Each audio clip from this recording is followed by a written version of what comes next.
I want to speak to the pilot. Right now. The flight attendant blinked.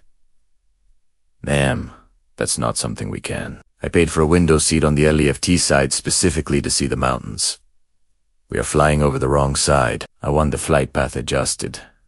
For a second, I genuinely thought I'd misheard her. We were 40 minutes into a 2.5-hour flight, cruising at 36,000 feet. Auntie's woman's sunglasses parked on her head.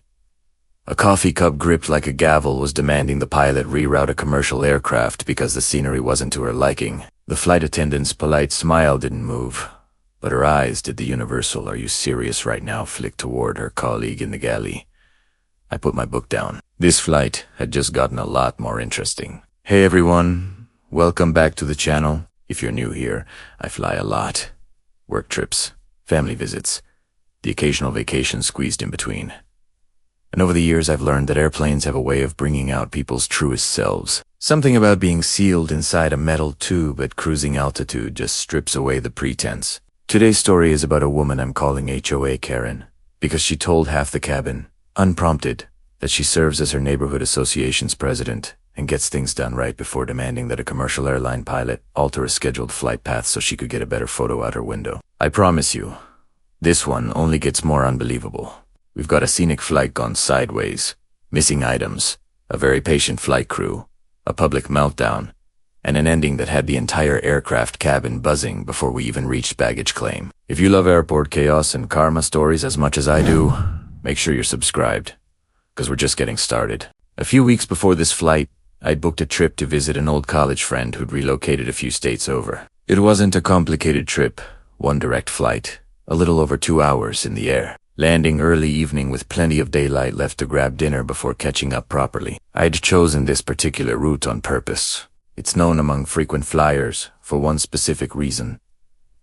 On a clear day, depending on which side of the plane you're sitting, you get an incredible view of a mountain range about halfway through the flight. I'd flown it once before, years earlier, and remembered pressing my forehead against the window like a kid, completely mesmerized by the ridgelines cutting through the clouds. This time, I didn't request a window seat. I ended up in 14C, aisle, mostly because I wanted easy bathroom access on a flight this long. And honestly, I was more excited about seeing my friend than the scenery. I settled in with my book, a playlist queued up, and the quiet contentment of someone who had absolutely nothing to worry about for the next 2.5 hours. The gate area had been calm.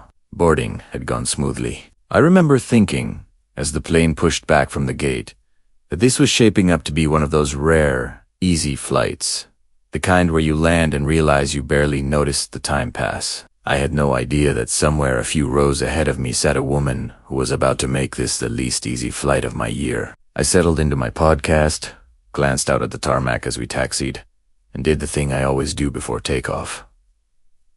Mentally ran through my weekend plans, half listening to the safety briefing I could probably recite from memory at this point. The flight attendants moved through the cabin with the easy efficiency of people who'd done this 1,000 times, checking seatbelts, closing overhead bins, offering the occasional reassuring smile to a nervous flyer near the back. Nothing about the pre-flight routine gave any hint of what was coming. If anything, it felt like one of the smoothest boarding processes I'd experienced in months. No gate delays, no overhead bin battles, no crying infants stationed directly behind me. I remember actually texting my friend, boarding went great, should land right on time, completely unaware of how wrong that prediction was about to become, at least in terms of how eventful the flight itself would be. I'd actually noticed her back at the gate, though I didn't think much of it at the time. She was hard to miss. Designer sunglasses pushed up into perfectly styled hair, an oversized handbag that looked like it cost more than my monthly rent, and a voice that carried across the entire waiting area without even trying. She'd been on the phone, loudly, discussing the Henderson's fence violation and how she wasn't going to let the board get soft on enforcement just because it's summer. A man sitting. Nira had actually gotten up and moved seats, which, looking back, was probably a wise early warning sign the rest of us should have paid more attention to.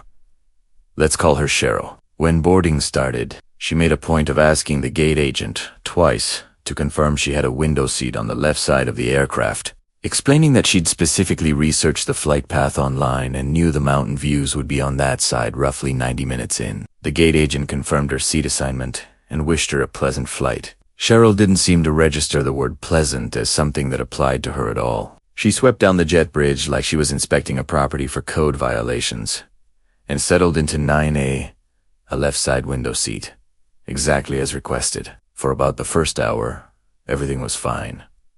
Almost suspiciously fine. She'd spent that first stretch of the flight scrolling through what looked like flight tracking apps and photography forums, occasionally muttering to herself about optimal angles and golden hour timing.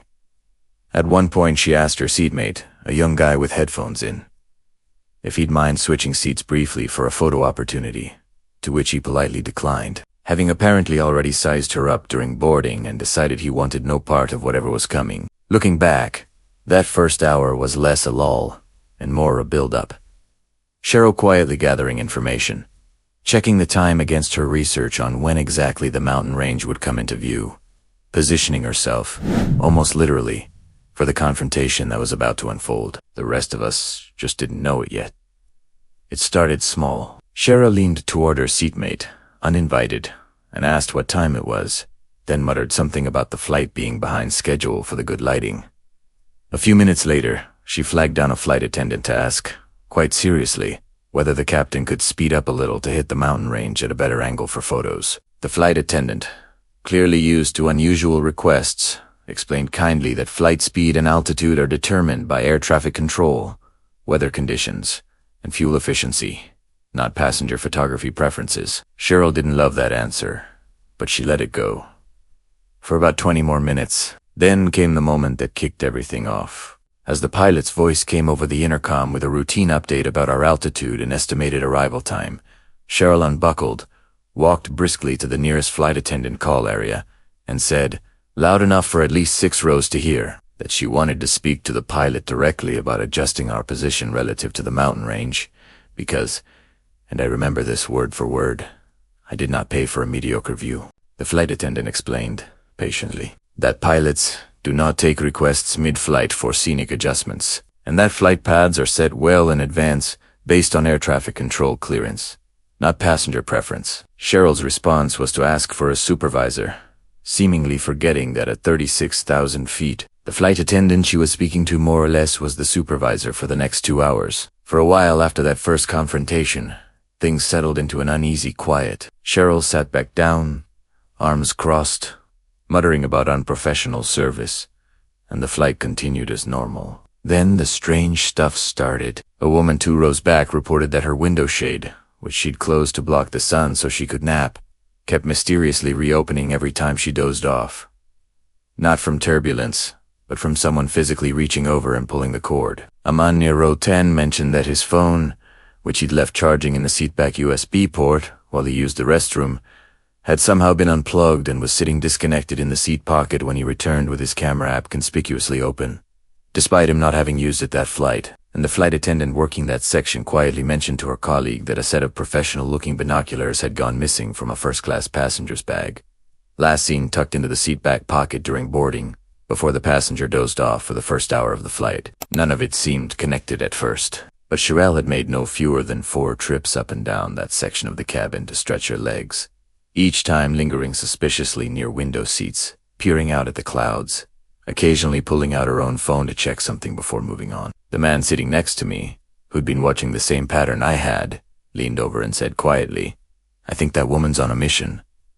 I couldn't disagree. By this point, a small, informal network of concerned passengers had basically formed without anyone officially organizing it. The woman with the misbehaving window shade, the man with the unplugged phone, the guy across from me who'd noticed Cheryl's 4th trip up the aisle. We'd all started quietly, comparing notes in low voices whenever a flight attendant walked by. Way people do when they collectively sense something needs to be flagged, but nobody wants to be the one who overreacts first. It's a strange dynamic, being part of an unofficial neighborhood watch at 36,000 feet. But by the time the lead flight attendant made her next pass through the cabin, she didn't have to look far for corroboration. Half the section had already pieced together roughly the same story I had. BT's point, the flight crew had clearly clocked that something odd was going on in that section of the cabin. The lead flight attendant, calm/sharp-eyed, the kind of person who's clearly seen every category of difficult passenger there is, began doing more frequent walkthroughs, not obviously, but with purpose. She quietly asked the passenger who'd reported the missing binoculars to describe them and confirm when he'd last seen them. She checked the overhead bins near row 9, then row 10, working her way through the section methodically while chatting casually with passengers, the way trained crew do when they're actually gathering information without alarming anyone. I decided to do my part too. I'd noticed Cheryl's odd behavior enough times that I quietly mentioned it to the flight attendant when she passed my row, keeping my voice low. The woman in 9A has been walking past repeatedly and stopping at window seats. Just thought you should know. She nodded, thanked me, and continued her walkthrough with what I can only describe as professional patience, wearing thin at the edges. About 20 minutes later, doing a final pass before the scheduled service, the lead flight attendant paused at row 9. Tucked into the seatback pocket in front of Cheryl, half hidden under a magazine, sat the missing binoculars. She also noticed something else. Cheryl's phone, sitting in her lap, open to a photo gallery full of zoomed-in shots of mountain ridge lines, clearly taken from someone else's angle and someone else's window, given that Cheryl's own seat, 9A, didn't have a clear sight line to that side of the aircraft at that portion of the flight path at all. The pieces were starting to fit into a very specific, very petty picture. "Ma'am, is this yours?" the flight attendant asked, holding up the binoculars. Cheryl's expression flickered, just for a second, before settling into practiced indignation. "I found those. Someone left them. They belong to the passenger in 3B, who reported them missing about 40 minutes ago," the flight attendant said, her tone even but unmistakably firm now. "And I noticed you've made several trips past this section of the cabin today. I have a bad knee. I need to walk around. You've also been asking window passengers to switch seats with you temporarily, according to 2 separate complaints I've received." Cheryl's mouth opened, then closed. A woman across the aisle, who I hadn't even realized had been paying attention, spoke up. She asked me to. Said it was for a quick photo, then didn't give my seat back for like 15 minutes. Another voice, from beneath me. She did that to me in row 11 as well. You could feel the cabin's collective patience evaporating in real time. What had started as one isolated, specific outburst about mountain views had apparently been a pattern the whole flight. Cheryl's systematically working her way through window seats, borrowing them under flimsy pretenses, trying to engineer her perfect photo one stolen vantage point at a time. "I was simply trying to make the most of the flight," Cheryl said, her voice rising. "This airline advertised scenic views on this route. I have every right to see them properly." "You have every right to enjoy the view from your assigned seat," the flight attendant replied. "Not to take other passengers' seats without permission, and not to have another passenger's belongings in your possession." By now, this had stopped being a quiet cabin matter and become something the whole surrounding section was watching unfold in real time. A few phones came out, not aggressively, just quietly capturing the moment the way people do when they sense something worth remembering is happening. "This is completely unacceptable treatment," Cheryl announced, standing up in the aisle despite the seatbelt sign being lit for a minor patch of turbulence the captain had warned about minutes earlier. "I demand to speak to the captain about this flight path and about how I've been treated by this crew." "Ma'am, I need you to sit down and buckle your seatbelt," the flight attendant said. "For your safety." "My safety hasn't mattered to any of you this entire flight," Cheryl snapped. "I run an HOA. I know how to escalate poor service when I see it." Someone near the front called out, not unkindly, "Ma'am, you took my seat for 20 minutes and didn't ask."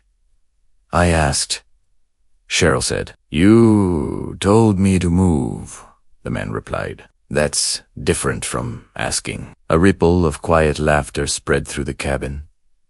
The kind that happens when a room full of strangers all silently agree on something at once. Cheryl's face went a shade of red that had nothing to do with the cabin's dim overhead lighting. The lead flight attendant, unbothered by the audience, calmly informed Cheryl that the captain had been made aware of the disruption via intercom communication, that an incident report would be filed documenting the missing property and the seat-swapping pattern, and that upon landing, airline representatives would need to speak with her before she proceeded to baggage claim. "You cannot possibly be serious," Cheryl said. Over a window seat, over multiple passenger complaints, and recovered property that wasn't yours. The flight attendant corrected, and turned to continue her walkthrough, leaving Cheryl standing in the aisle with nothing left to argue against but the truth. If Cheryl had simply sat back down at that point, this story might have ended there. Instead, true to form, she doubled down. She pulled out her phone and began recording herself, narrating dramatically about being targeted and harassed by power-tripping flight staff, clearly hoping to build some kind of sympathetic audience before landing. A few passengers near her exchanged glances but said nothing, letting her dig her own hole on camera. She turned to the man beside her, a total stranger who'd done nothing but sit quietly with headphones in for the entire flight, and said, "Can you believe how they're treating a paying customer? This is exactly the kind of disorganized nonsense I deal with cleaning up incompetence back home." He removed one earbud just long enough to say, "You did take my neighbor's seat earlier," and put it right back in. Undeterred, Cheryl attempted one more approach, trying to appeal directly to nearby passengers for support, insisting the airline had falsely advertised premium scenic views on this route, and that she was well within her rights to optimize her experience however necessary. Nobody backed her up. If anything, the growing silence around her seemed to make things worse, each unanswered attempt at sympathy landing a little more hollow than the last. She even tried, briefly, to march toward the front of the cabin again, presumably still intent on reaching the cockpit, before a flight attendant intercepted her calmly and reminded her that passengers are not permitted near the flight deck under any circumstances. For any reason, ever mountain views included. We landed a little under an hour later. The mountain range Cheryl had caused so much chaos over long since past, and, notably, absolutely stunning from every window on the correct side of the aircraft, for the passengers who'd simply enjoyed it from their own assigned seats. As the plane taxied to the gate, the lead flight attendant made an announcement asking passengers to remain seated briefly after landing, while an administrative matter was resolved code. It turned out, for airport staff meeting Cheryl at the door. 2 airline representatives were waiting right at the jet bridge. Cheryl was asked to stay behind after the rest of us deplaned. As I walked past her row, I heard one of the representatives calmly explaining that, due to the combination of factors documented during the flight, the unauthorized possession of another passenger's property, multiple passenger complaints regarding unauthorized seat swapping, and the attempted approach toward the flight deck, the incident would be formally reviewed, and her travel record with the airline would reflect a formal warning pending that review. Cheryl's voice followed us down the jet bridge, still arguing, still invoking her HOA credentials as if community mailbox regulations carried any authority over federal aviation procedures.